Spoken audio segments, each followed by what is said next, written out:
In music, you're using the song as the vehicle, and then in acting, you're using that character as the vehicle. What's up, everybody? Welcome back to Music Maniacs with Sight After Dark, the podcast where we talk about music and we just so happen to be maniacs about it.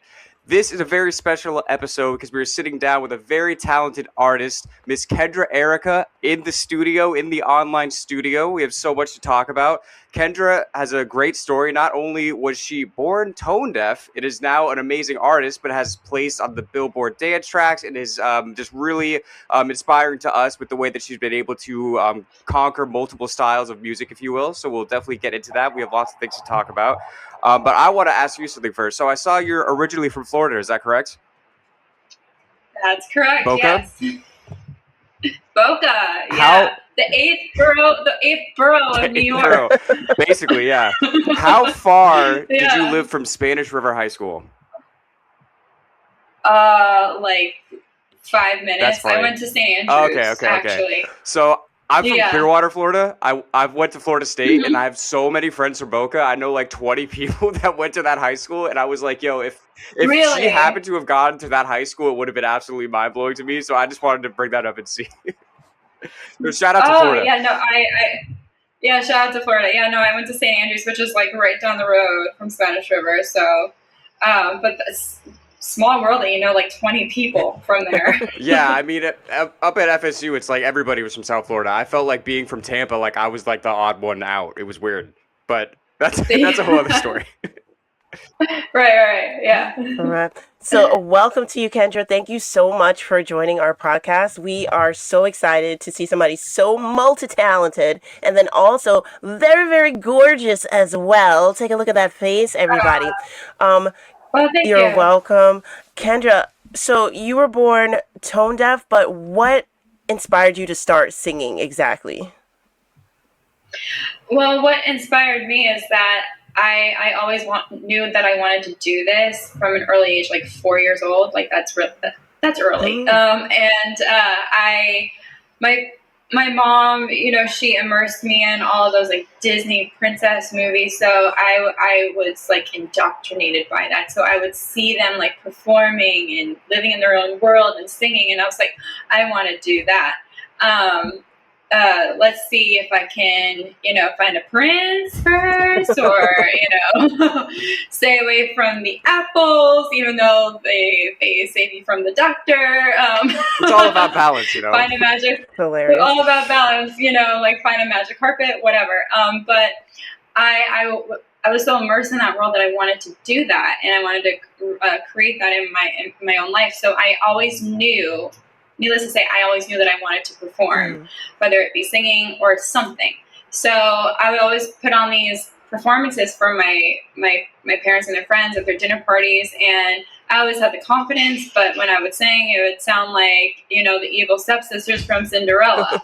And it was just off key, and in order to make the experience more enjoyable for them and also for myself, my parents introduced me to a professional German opera singer who was involved with the community theater that I was a part of at the time, and he really laid a foundation for me. And from there, I built upon it, and I did everything from like school productions and Broadway and theater and jazz, and I was performing a lot in different restaurants in Boca, learning a lot of the American songbook, the jazz standards, and really building myself as a seasoned vocalist. And even when I was 15, I won one of the most popular talent competitions in Boca called Future Stars. I was 13 and I won it singing "Time to Say Goodbye" by Andre Bocelli. If for those who don't know what that song, that's the Catalina wine mixer song from Step Brothers. So I won that competition, and that signified that I need to pursue this and I need to continue onward. And then it grew into me wanting to then get into more of the songwriting aspect and avenue. And then I began working with producers in Miami and in Palm Beach. And I started, and I put out singles and albums.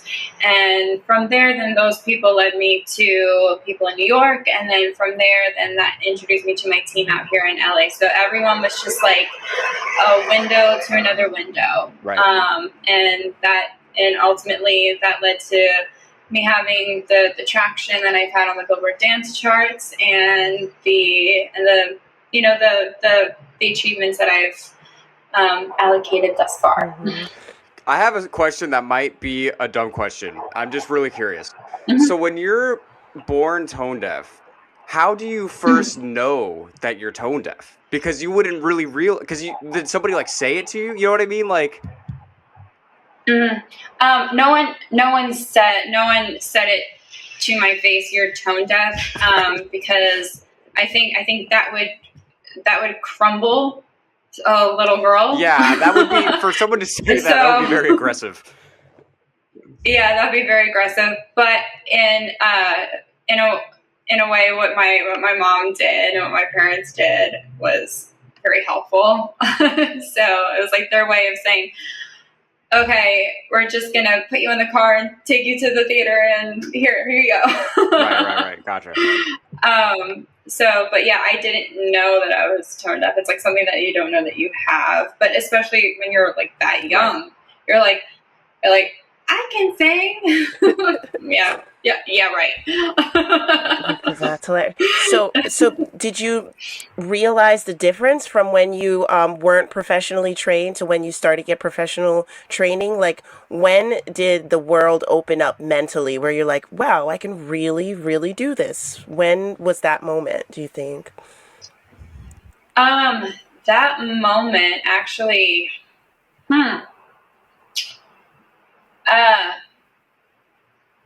believe it or not, it actually happened after I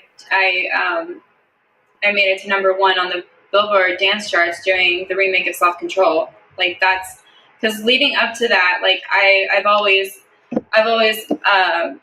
grappled with self-worth because of the challenge that I've had to overcome, because I grew up with some very naturally gifted people, and I was always like, F them.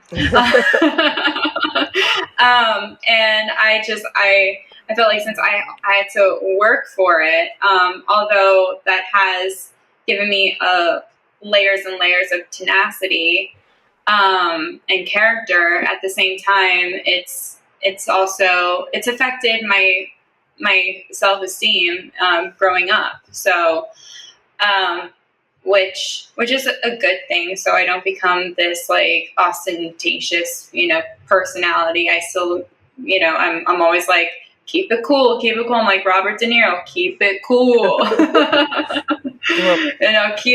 Even though you're climbing Mount Everest and doing all this, like, keep it cool, because, I take everything, not stoically, but I'm very, what's the word? I'm not like boastful about anything. I keep on going. I'm not like, oh, this is the greatest thing ever, and then stop. No, I always keep on trying to elevate. So do you think that's really great. Oh, sorry. That makes you... Yeah, I was going to say, do you think you No, I was appreciate gonna say, it? that makes you very relatable. Yeah. Do you appreciate where you've gotten to be now more, having gone through that? Do you think that you would have gotten to the same place without having to overcome that challenge, like, in the first place? Or is that not even something you even really think about, It's not really something that I thought about until now, which is a good interviewer. But yeah, it's almost like the movie Back to the Future, where like they experience different those little pivots can change the course of your Right. future. I really don't know. That's just how the cookie crumbled for me. Mm-hmm. Indeed.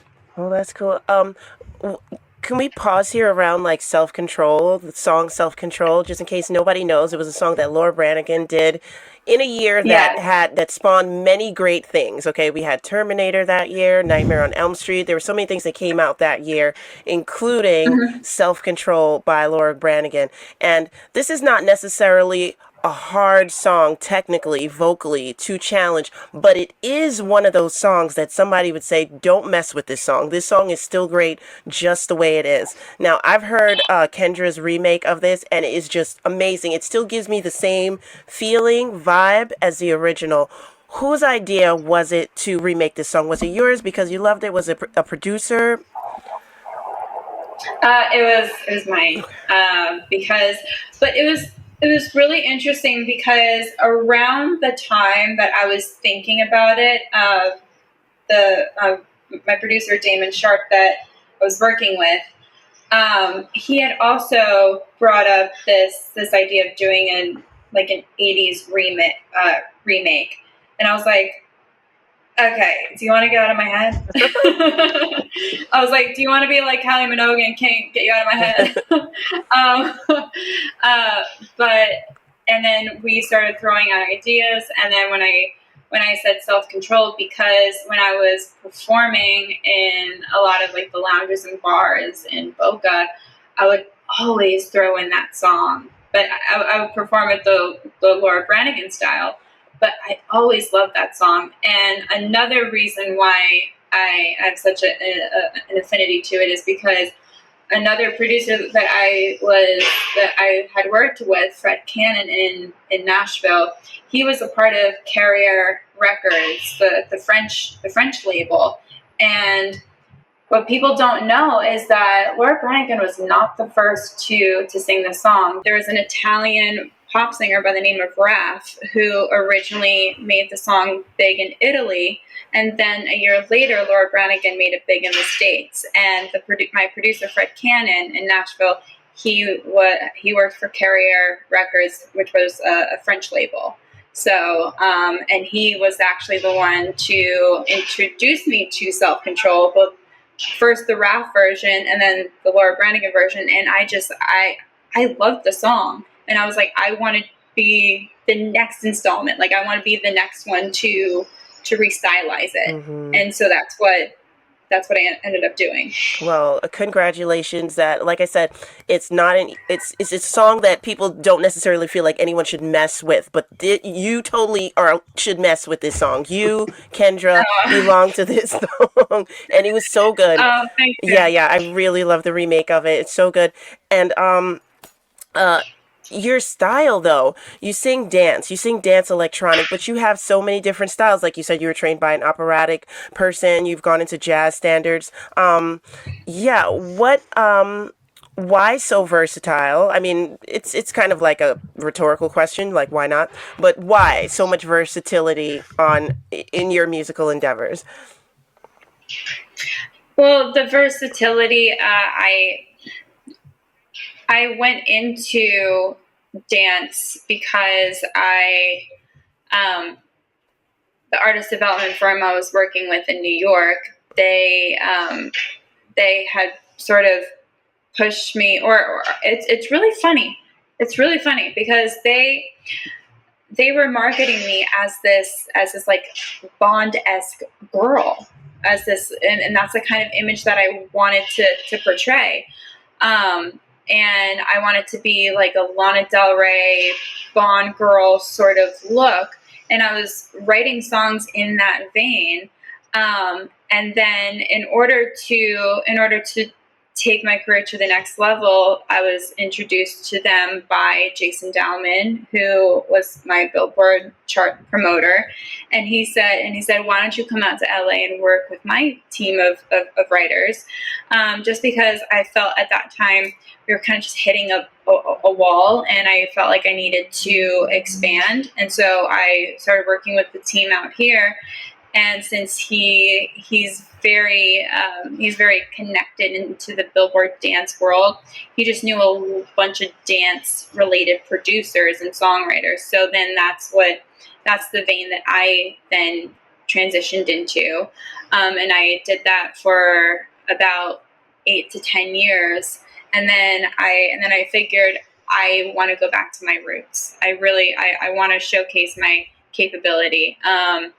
And show that maturity, because it was, they always say it's fun in your 20s, And don't get me wrong. I'm still going to do upbeat records. I actually have 2 that I recorded the past couple months, and they're upbeat, but they're very 007 sounding. So I'm really excited for those. So I'm not losing my fun, as I'll say. So, but I definitely want to show that capability, because that's where I think it's cool. Mhm. It's cool to do that. Yeah, agree. Yeah, absolutely. That's a good segue to going from what we were talking about, more like dancer music, into the music that you're working in, that you've been putting out recently. So for example, GoldenEye, very jazzy. I mean, you have all the awesome horn instruments and the arrangements in there, and I'm curious, like, Yeah. how does that? Do you have a part in like writing like the instruments? You have people that you're working with. Like, how did the song really come about? You know, from the top or from the bottom up. You know. Yeah, well, when I brought the concept of doing the 007 album to Myron McKinley, who I did my cover of Witchcraft by Frank Sinatra, I did that stripped down cover with him, and with Ralph Johnson from Earth, Wind and Fire. They both co-produced it. I felt instinctly that he would be the guy to produce this record, because he's really good at stripping down songs and restylizing them, and having their own spin on it. And I knew that he would be the guy for it, and he did such a great job. But as far as GoldenEye goes, I wanted to take a sort of a Peggy Lee's Fever approach to this one, and make it as bassy and as show-stoppy and jazzy as possible, but still have those snappy elements and those bare snap elements to really create that resonance, and also that sort of like mystique. You did a great job, I gotta say. Mystique is a great word for it, I have to say. Yeah, definitely. Oh, well, thank you. Thank you. Technical. There are also songs that are more ballad-like. You have a Song of Hope. I believe that's what it is. Yeah, that's more like a ballad, a slow ballad. I mean, you really have a lot of range. Do you write your songs as well? You are a songwriter, but do you write the majority of them? Yes, I do.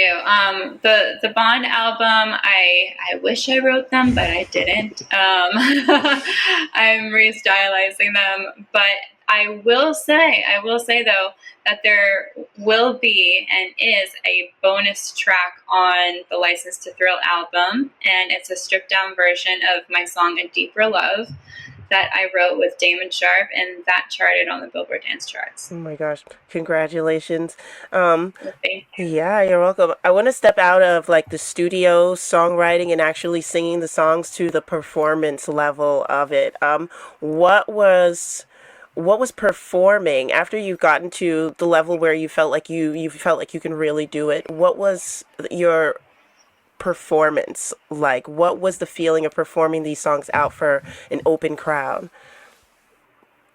The upbeat songs, or the like more upbeat songs. Oh yeah, they were really fun. I mean,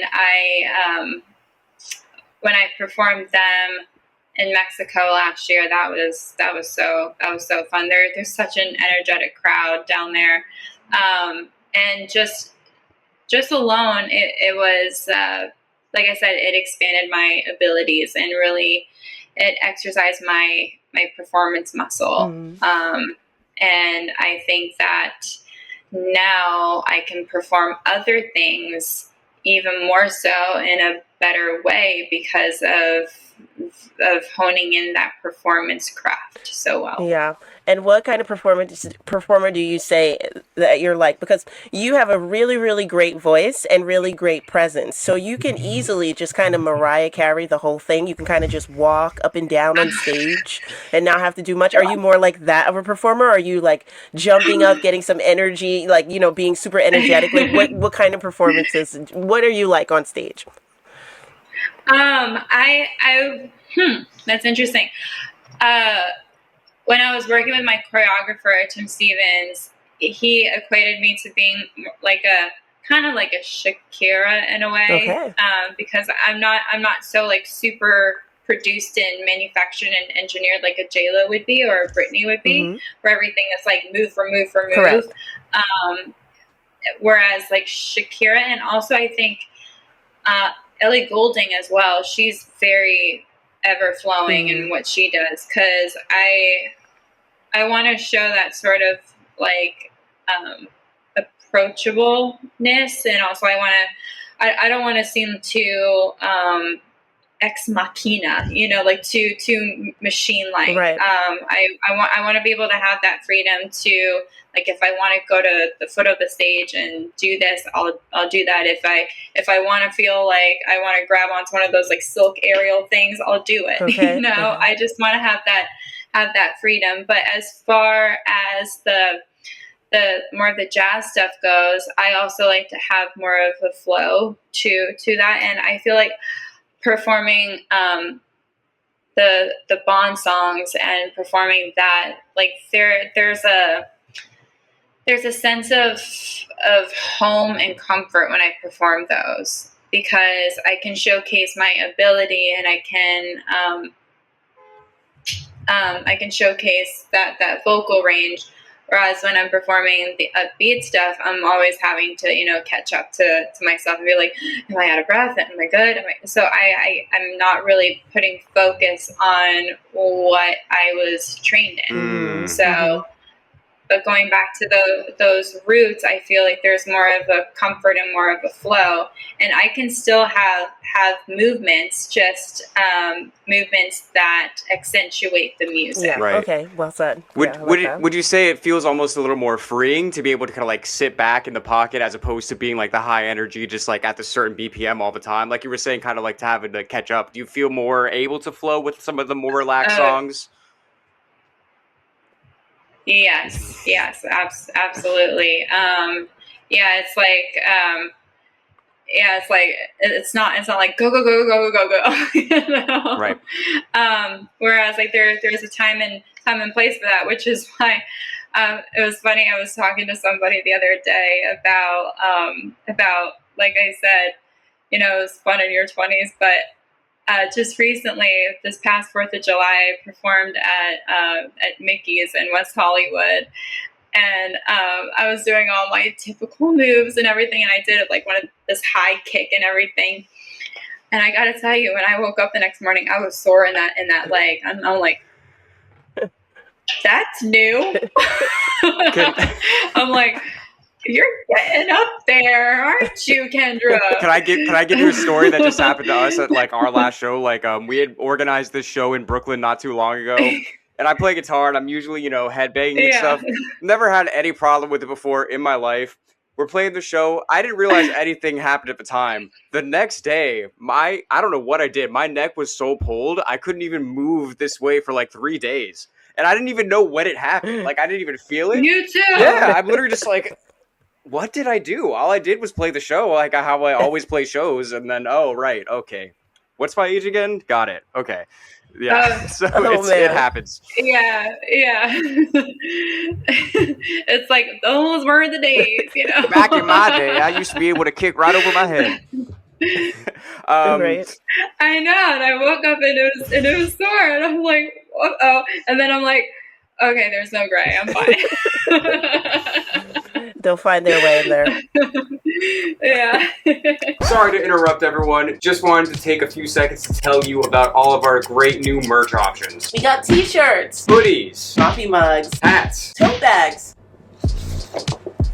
and so much more. Click the link to view the whole selection. All rights and trademarks reserved to Side After Dark is the best LLC. If you don't like it, then you can make your own LLC to compete with ours, but you probably won't because you're lazy and a hater. Prove me wrong by purchasing every one of our items at full price. Alternatively, if you're cool, you can hit us up literally whenever for sales and discounts. I wanted to ask, so not even necessarily musically related, but like we were talking before, so we're both in Florida. I know you're in LA now. I've never even been to the West Coast, so I'm curious to hear from you. What is because people think about Florida and California, oh, there's beaches and it's hot and there's palm trees. What do you think is like the biggest differences in like the culture, just the vibe, the people? Like, what is that for you? Well, climate-wise, Florida is more tropical, whereas California is more Mediterranean. I will say though that we are experiencing some more tropical elements coming in. I think that's from like the plate shifting or whatever's going on in the world. But I will say, yeah, it's more Mediterranean. It's more mountainous, definitely out here in the West. Florida is like a sports bra. It's like completely flat.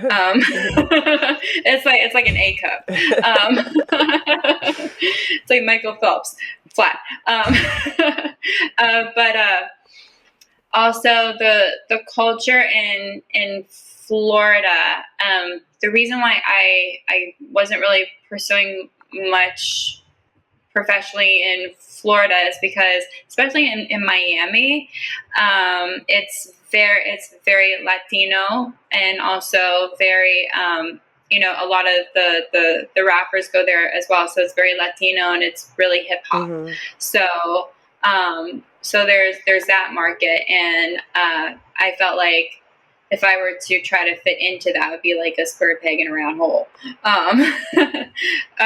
But out here, there's more that I could do because of the dance genre. Most of the dance producers are in LA or they're in Nashville, and I just felt like I could thrive more musically out here. But it's funny because now I'm more in Vegas doing stuff. So whereas I was back and forth from Florida to LA, now I'm doing the back and forth from LA to Vegas. But also culturally, I will say that in Florida, you have Florida is more of the retiree playground. Oh yeah. So you have more of those like traditional conservative values in Florida, whereas in California you have more of the new agers and the people that left their traditional families and they're like, I want to be a hippie and free love and all of this. So it's it's a different kind of generation. But I will say that there are different pockets within California. Like I know Beverly Hills has a lot of that like old traditional money, and also Bel Air and in Orange County. Whereas LA,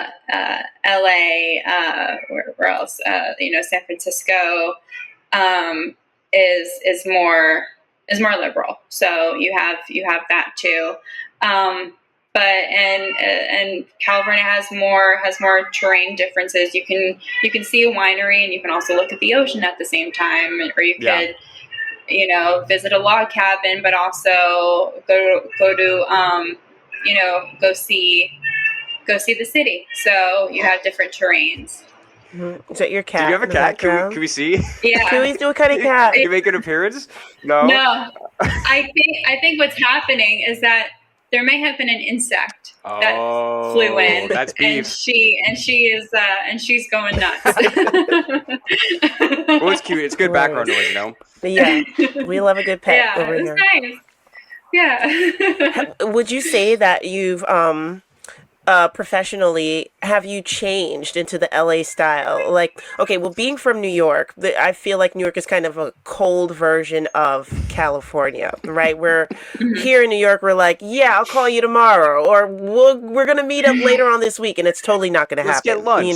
We do that all the time. Do you find that you do that as well, or that is done to you over there out west?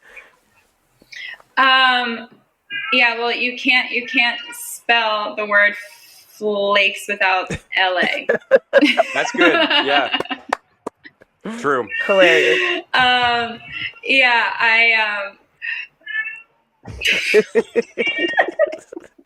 don't know what's happening. I don't know if like there's a ghost in here or an insect. I don't know. Maybe there's another cat trying to break in. Maybe she's trying to talk to us. Maybe she's trying to talk to us. Wants to be interviewed? Yeah. Yeah, or I hope. Oh, it's a hair tie. She's got a hair tie, ladies and gentlemen. What we Yay! found. We figured it Right, out. we found out. It's a hair tie, ladies and gentlemen. But yeah, it's funny when I first came out here and just started getting the lay of the land and gaining contacts and friendships and building relationships.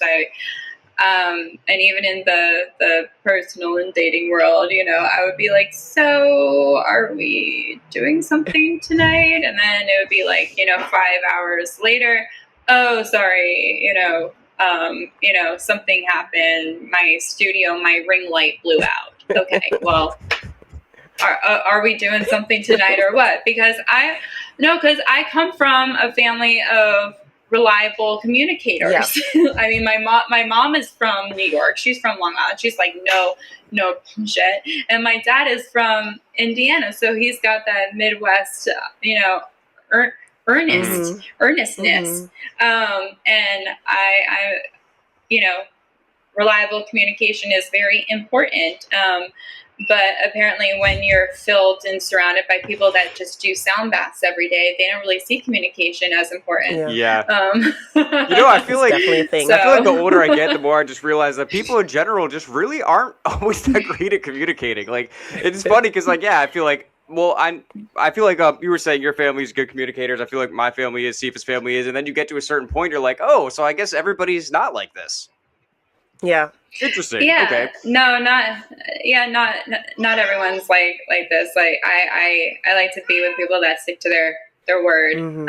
And and by doing so, I have created some good and honest, friendships and connections. So yeah. It's really important. It's really important to set your standards. Oh yeah. It's not just professionally, but personally as well. Definitely. Yeah, I had to have somebody call me out on it. I was like 21, 22, and my friend was from Virginia, and we're on the phone, and she was like, all right, I'll talk to you on Wednesday. And I'm like, sure. And she was like, don't do that thing that you New Yorkers do. You're going to talk to me on Wednesday. You call me on Wednesday. And all of a sudden, it was like an epiphany, and I was like, we do all do that to each other. Be like, all right, talk to you later. Talk to you tomorrow. All right, see, and we don't see each other for 2 weeks. Like, and I didn't even realize that it was like a thing until she actually said it. And I'm like, wow, you can actually offend people by doing this. Let me actually stick to my word. When I say I'm going to call you, I'm going to call you. Well, later can mean like 2 weeks from now. Yeah. So it's like, later is a broad term. Yeah, no. Yeah.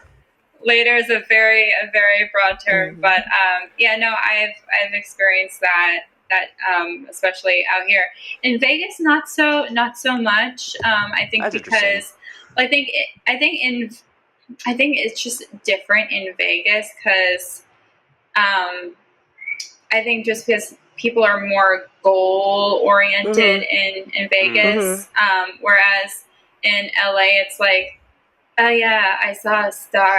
Maybe I should like create this movie. Like I saw this like piece of grass. It was the most beautiful piece of inspired grass. Me yeah, and I have to go to Joshua Tree for like a content shoot for like 3 months. It's like, okay, so what's your plan? what are your goals? Right. But in Vegas, it makes a lot of sense different. because right when you said that, I never would have thought about it until you said it just now. It's like LA, it's such a naturally beautiful place. Like you were saying, there's so much the geography and the ocean. Like you could just go there and have a great time. But Vegas is in the middle of the desert. Like if you're going to Vegas, like you better be there for a reason. You know what I mean? You gotta be if you're not there for partying, you're there for a bachelor party. If you're not for a bachelor party, you're there for someone's wedding. Or if you're there for, to just have a good time, you're there to have a good time. But like you said, there's a purpose. Out here, it's just like, yeah, I'll just go to Air One every day and enjoy the Hailey Bieber smoothie and, I gotta get out there. But yeah, I gotta get out there and just see what it's like to like be like that. I want to be like that for like 3 days. 3 days max. Just be like, oh, 3 days max. I'm going to wiggle my feet in the pool. I'm sorry, I can't get to this meeting right now.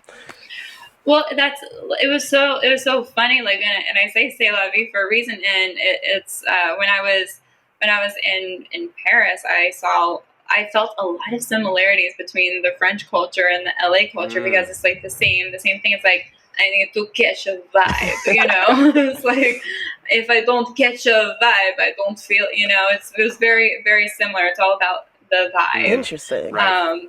So it's all about the vibe in LA, whereas I feel in Vegas and in Florida and also in New York, it's all about the goal. Yeah. Like, you got to have a plan. Yeah, definitely. Yeah, and so many things can happen in New York too. It's like you plan to do something with someone, but when you're getting from point A to point B, a million things can happen in between then. And by the time you get to point B, you're just like, I don't know if I want to do this, but I have to do it now. It's just yeah, it's a different world out here, I think. Yes. Yeah. So let me ask you something. I don't know if this is something that has popped up in your brain before, but it definitely popped up to me. So you're working on the License to Thrill, the James Bond songbook. Have you considered taking your versions of these songs and making your own James Bond movie with you as 007? That's the plan. Yeah, that's what it's got to be. That's what it's got to be. But I don't know if that's the plan because I'm not revealing all my cards. So. Cool. So no Well, if you want it animated, call no me. I'll draw reveals. you. I'm gonna be the main villain. Sifa's gonna be 008, and we're gonna go from there. Sorry, I wasn't supposed to say that. Sorry, I can so see you as no, I can so see you as a villain. I could With the little petting the little you've cat. You've got the scruff for it. You're like, don't. The smolder. Yeah, you're like, don't. I have a plan. Don't I have a mess with plan for me. you, James I Bond. can totally see it. Yeah. Well, we'll keep that on the down low, guys. That's so exciting. On the down low. Yeah, we'll keep it. Crazy. Oh man. All right. Okay, so you've got music, you've got acting. We didn't even ask you about any acting roles. What productions have you been in? Well, I just recently, this past summer, I filmed a pilot for a movie called Burning Bridges. It's a wrestling movie. And then before that, I was in another pilot called the Cherry Picker. And then before then, I was in another film called The Groundskeeper, which is like still in post production. But I've done some acting in the scope and in my life. So, but I also feel that with what I do, because every single project that I've put out, every video, I'm embodying a new character. So I feel like that has putting out all that music and that content and shooting all that content has enhanced those abilities as well of channeling different like personas and personalities, and also I naturally feel like I have those capabilities, those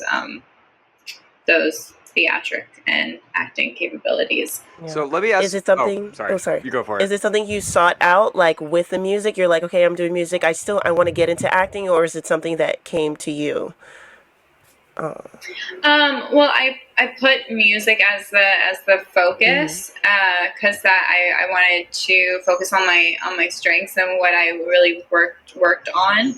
As far as acting goes, that can always follow because I know I can, and just from what I've heard about what I can do and the feedback, I know I can do it.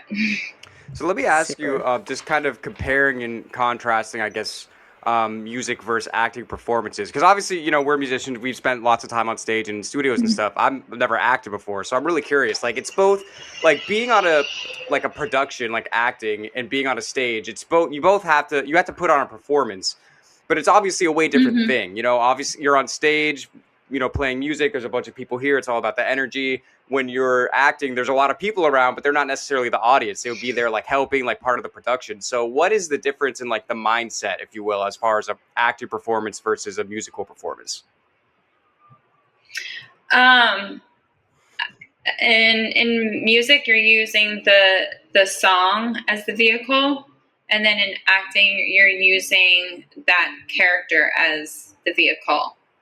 And with performing, you're connecting to, like you said, to a quantity of people. Whereas in acting, especially in film acting, you're connecting to the quality of the person that you're portraying. Interesting. So Right. So you're channeling there's a lot of I would say with acting there's a lot of input because you have to acquire a lot of those qualities and traits of that character, whereas in musical performance there's a lot of output because you're emanating that energy and you're telling that story to a bunch of different people, whereas when you're acting, especially for film, and it's just like you said, it's just you and the camera or just with the people around that are helping, you're connecting with that character, and by doing so then the camera is connecting with you. Interesting. That was very deep. Which one do you feel, if there was, that feels like more natural to you? Do you think it feels more natural to be like you said, like in a camera, like acting for the camera through the character, or basically acting through the song? Interesting.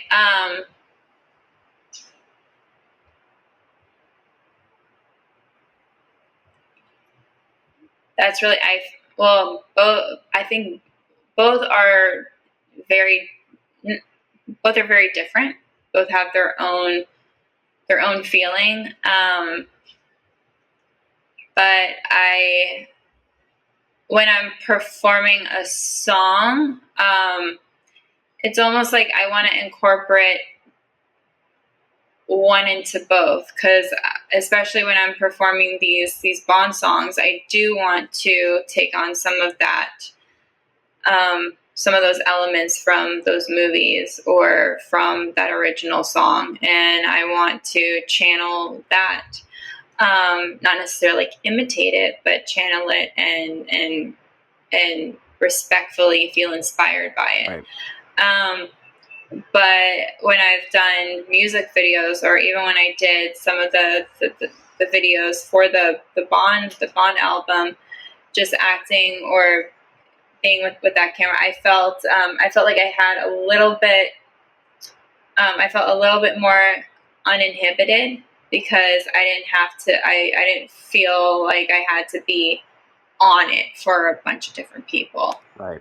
I felt like I had more of that freedom because it was just me and Tolga, or me and the videographer and just like the people around there. So, and when you're working with these people, like your videographer, your makeup artist, your stylist, you develop a rapport with them and even like friendships, so they understand you more intimately, and so therefore you feel like you have more freedom to show different angles and different sides of you.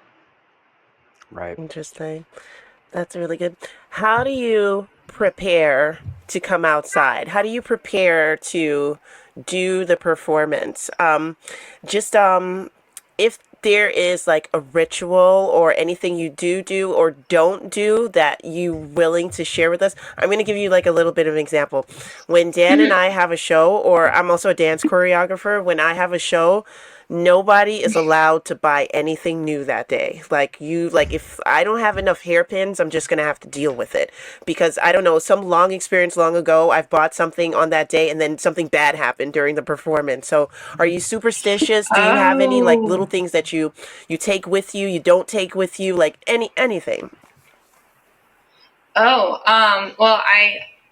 I just make sure that my phone is charged so that people can film me. Okay. What on a performance,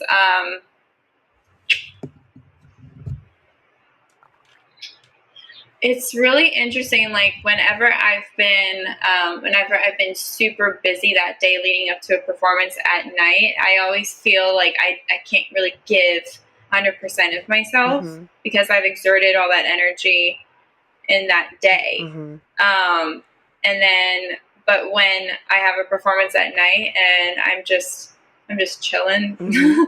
the day prior, or I'm not really doing much, even if it's just like binging a show. Mhm. And then I go out on stage, I like, whoa, Yeah. I spend all of my energy, and I found that to be true because Right. even with my even my mom said something when I was doing a performance somewhere. This had to be like long ago when I was like a teenager, but she was like that morning and that afternoon, she's like, Kendra, let's go shopping, let's go this, let's go that. And I was like, Mom, I don't want to do anything. Mm-mm. And of course it like, she kind of guilts me. She's like, you don't want to do anything, You're being lazy. Like, she used the word lazy. And I'm like, don't you say that.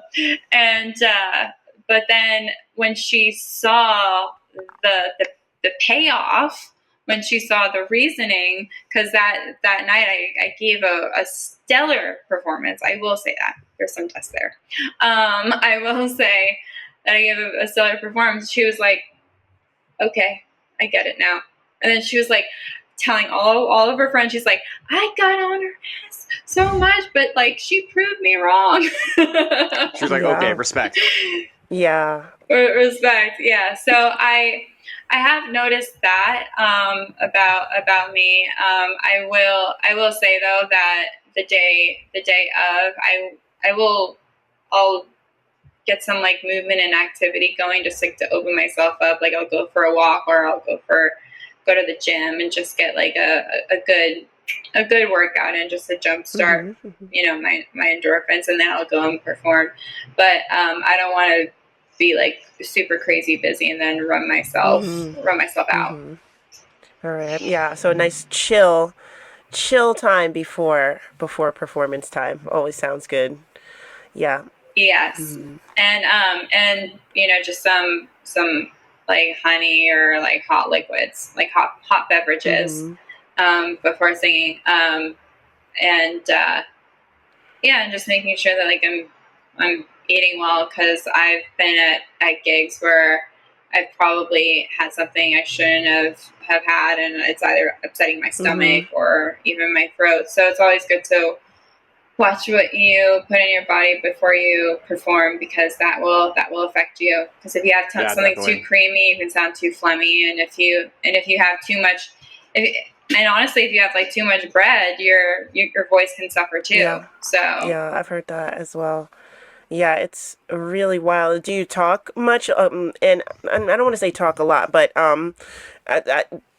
do you have like regular conversations with people before you go out and perform, or do you like to just keep your voice kind of quiet before, let's say, like an hour or two before you actually get on stage? What is your conversational part of you like? Are you quiet? Or are you just it's a regular average conversational day?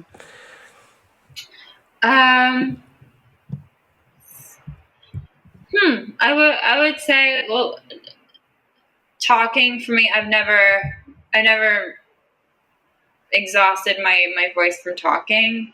I think just because because of my vocal training, I know how to facilitate healthy talking. Because I know some people that like talk for a living, but because they haven't had that like breath control or that training, they end up having laryngitis. And I'm like, why'd you run your voice out? They're like, oh, I was talking all day. They probably weren't supporting themselves as much. But for me, yeah, I've never gotten laryngitis, or I've never my voice has never suffered from the amount of talking that I've been doing. Probably because I'm a selective talker. There you go. But yeah, it's never been an issue for me. Okay, all right, good to know. Yeah, I'm laughing no, because Dan I was know gonna come I'm in. laughing Okay. because I know that Sifa does that, but she was like, I don't want to talk before shows, because I'm just like, I'm not trying to be rude. I just need to preserve the voice. Because it's always in a club or something Yeah. like that, and then it's loud, and you're like, and people are like, "Hey, what's going on?" I'm like, "Hey, how are you?" I totally should not be Yeah. doing this. Like, I'm about to go on stage, but I don't want to be rude, So I'm just like, ugh. And that's one thing that I've learned not to do, especially in like a loud club setting. And I don't really go to clubs much anymore anyway, unless I'm performing at them.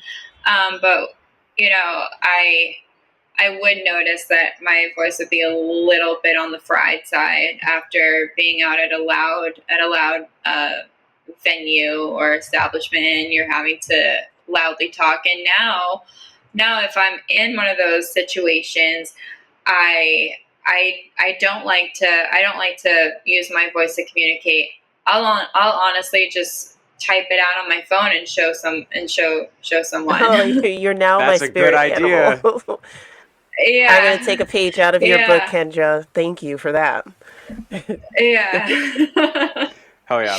Well, so yeah, I just type it out, and I'm like, it's either like, get me a glass of cab or whatever, you know? or just bring a big poster board and just write notes for people. I don't really like to scream. Yes. Definitely. Well, thanks so much for being here. It's been great talking to you. I can't wait to hear all the new music that you put out. You too. Guys, everyone at home, take a second, stop what you're doing unless you're driving, to give a round of applause for Kendra for being here on the podcast. We appreciate you. Thank you. Clap. In Music Maniacs with Side After Dark with Kendra Erika. Go stream her music. Go check her out. And we'll see you next time.